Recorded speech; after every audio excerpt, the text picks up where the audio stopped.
कुणीही आपल्या ऑफिसच्या दारावर बोर्डवर विना परवाना भेटू नये, अपॉइंटमेंट घेतल्याशिवाय भेटू नये, 4 ते 5 या वेळेतच भेटावं असे कुठलेही बोर्ड लावू नका. कारण का जी जनता तुमच्याकडे येते त्यांना तुम्हाला दिवसातून भेटायलाच पाहिजे, त्यांची कामं तुम्हाला करायचा प्रयत्न हा केलाच पाहिजे. आणि एक नेहमी लक्षात ठेवा, जे डिसिजन तुम्ही स्वतः घेऊ शकता त्यासाठी कुणावरही डिपेंडंट राहू नका.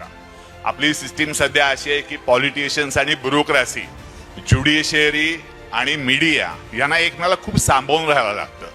कुठेही असताना नम्र आहा, सब सर्व्हेंट मात्र कुठं होऊ नका. मी बऱ्याचशा ब्युरोक्रॅटिक सर्कलमध्ये बोलताना लोकांचं ऐकतो की सर आपण एकट्यानं करून काय होणार आहे, काय आपल्याला सुधारवता येईल. पण एक नेहमी लक्षात ठेवा की you can also commit injustice by doing nothing. मी आता तुम्हाला सांगितलं की लिमय रिटायर्ड PCCF, किती लोकांना कळलं मला माहित नाही. एवढंच सांगतो, मी एक रिटायर्ड फॉरेस्ट ऑफिसर आहे. काही गोष्टी तुम्हाला सांगू इच्छितो की तुम्ही आता जे सगळे निवड झालेले आहात, काही लोकांनी नोकरी जॉईन केली असेल, काही लोक करणार असतील, मला माहित नाही सध्याची काय परिस्थिती आहे. 2-4 गोष्टी एक लक्षात ठेवा. आपण सगळ्यांनी, का तुम्हाला सांगतोय लक्षात ठेवा की आता मी रिटायर्ड झालेलो आहे. रिटायर्ड होऊन मला 2 वर्ष झालेली आहेत. आणि जसं आपण अमिताभचा KBC आपण बऱ्याच कोणी बघितला असेल. आणि त्यात ते नेहमी अमिताभ सांगत असतो की पहिला पडाव आपने पार किया, आप कम से कम इतने पैसे यहाँ से ले जाओगे. अब दूसरा पडाव किया. तर तुमच्या लोकांचा फक्त आता पहिला पडाव संपलेला आहे आणि तुम्हाला आता दुसऱ्या पडावावर तुम्ही सगळेजण आलेला आहात. मी एवढ्यासाठी बोलतोय की माझा आता दुसरा पडाव संपलेला आणि मी तिसऱ्या पडावावर आहे. त्यामुळे मला ज्ञान द्यायला, काही गोष्टी सांगायला अजिबात काही प्रॉब्लेम नाही आहे. सगळ्यांनी एक लक्षात ठेवा, जेव्हा तुम्ही सरकारी नोकरीमध्ये येता तेव्हा पाय नेहमी तुमचे जमिनीवरच असायला पाहिजेत. तुम्ही IAS झाला आहात, IPS झालेला आहात, माझ्यासारखे IFS आहात, स्टेट सर्व्हिसमध्ये आहात, कधी फारसा फरक पडू नका.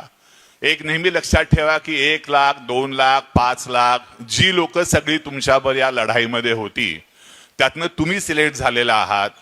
म्हणजे तुम्ही खूप वेगळे त्यांच्यापेक्षा, असं काही नाही. तुमच्या कष्टाला ज्या दिवशी तुमचं सिलेक्शन झालं त्या दिवशी थोडीफार तुमच्या कष्टावरून नशिबाची साथ होती, तुम्हाला ती बस मिळाली आहे.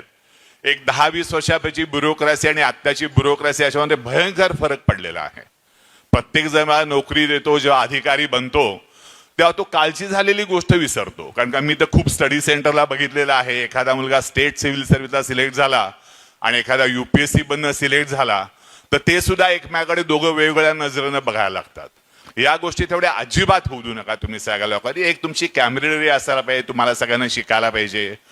आणि गेल्यानंतर आपण एक लोकसेवक म्हणून काम करणार आहोत हे तर कधीच विसरायचं नाही तुम्हाला. किती तुमचा मान तरा मोठा असेल, केबिन मोठी असेल, अंबर लाईट आता सगळ्यांनी बंद केले, तुम्हाला याची कल्पना असेल, तरी रस्त्यात तुम्ही अजून काही अंबर लाईट गाडीवर बघत असाल, बघता ना, तर त्यातनं तुम्ही सगळ्यांनी बाहेर पडा. गाडीवर अंबर लाईट, गाडीवर रेड लाईट, गाडीवर ब्ल्यू लाईट हे सगळे सोडून द्यायचे तुम्हाला लोकसेवक म्हणून. मोठे मोठे व्यक्ती सुद्धा आजकाल या गोष्टी लावत नाहीत. ब्रिटिशांनी जी लिगसी आपल्याला दिली होती की आम्ही अधिकारा म्हणजे काहीतरी मोठे, हे सगळ्यांनी विसरायचंय. लोकसेवक म्हणून राहायचं आहे. ऑफिसमध्ये तुमच्या जे कोणी लोक येतील त्यांना तुम्हाला कशा प्रकारे मदत करता येईल ह्याची सगळ्यांनी काळजी घ्यायची आहे. कुणीही आपल्या ऑफिसच्या दारावर बोर्डवर विना परवाना भेटू नये, अपॉइंटमेंट घेतल्याशिवाय भेटू नये, 4 ते 5 या वेळेतच भेटावं असे कुठलेही बोर्ड लावू नका. कारण का जी जनता तुमच्याकडे येते त्यांना तुम्हाला दिवसातून भेटायलाच पाहिजे, त्यांची कामं तुम्हाला करायचा प्रयत्न हा केलाच पाहिजे. आणि एक नेहमी लक्षात ठेवा, जे डिसिजन तुम्ही स्वतः घेऊ शकता त्यासाठी कुणावरही डिपेंडंट राहू नका. आपली सिस्टीम सध्या अशी आहे की पॉलिटिशियन्स आणि ब्युरोक्रेसी, ज्युडिशियरी आणि मीडिया यांना एकमेकाला खूप सांभाळून राहावं लागतं.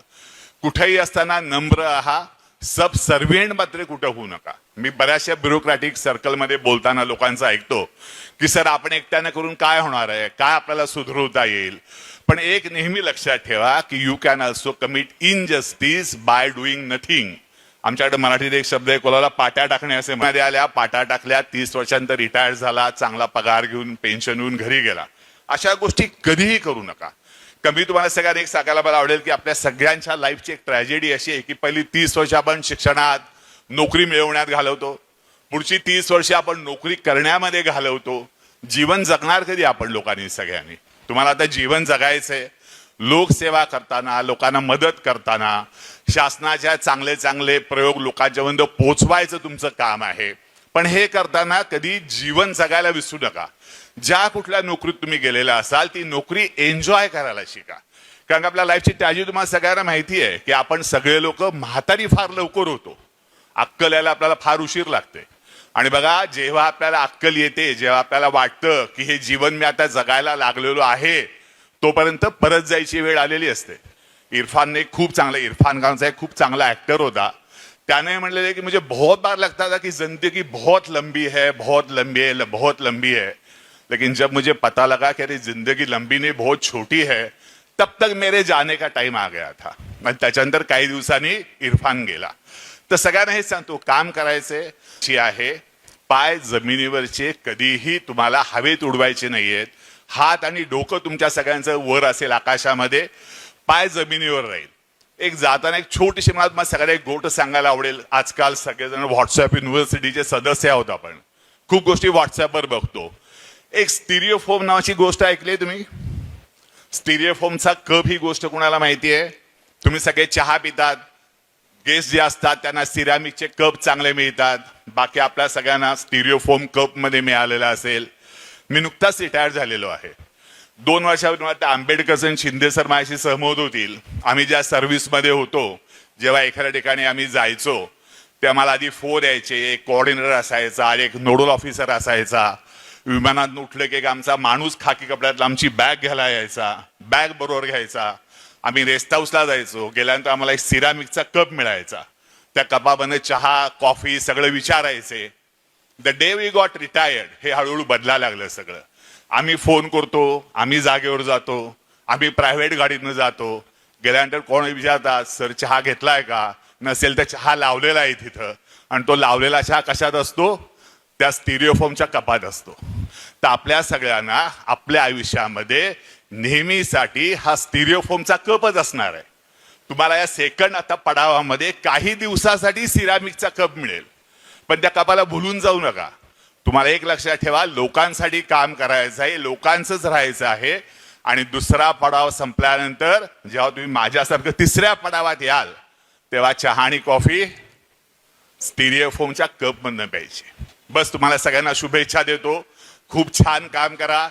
खूप सिनियर लोक इथे आहेत तुम्हाला मदत करणारी. आयुष्यात अडचणी येतील, त्रास होईल, खूपदा वाटेल अरे मी का नोकरी पत्करली, का मी या नोकरीमध्ये आलो. पण असं समजू नका, प्रत्येक गोष्टीतनं मार्ग मिळेल. आणि ज्यावेळेस तुम्हाला लक्षात येईल की एखाद्या जागेत पुढे जायचा दरवाजा बंद झाला आहे, त्या मागे फिरू नका.